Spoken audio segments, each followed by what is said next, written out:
رجل استاجر اجیرن، ایک آدمی نے مزدور لگایا کسی کام پر، مزدور نے جو کام لگایا تھا وہ پورا کر دیا، اس نے اپنی ڈیوٹی پوری کر دی، لیکن جو کام لگانے والا تھا لم یؤتہ اجرہ، اس نے اس کو اجر نہیں دیا، مزدوری نہیں دی۔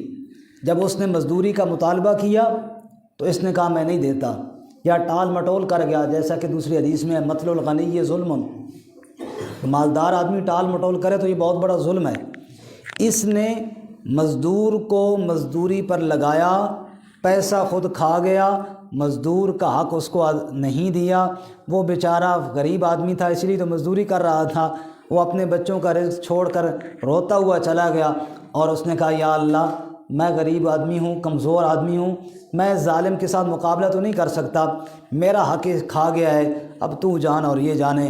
رب العالمین فرماتے ہیں اے غریب مزدور تو قیامت والے دن شکایت نہ کر، میں اللہ خود اس کو سزا دوں گا، نعوذ باللہ من ذالک۔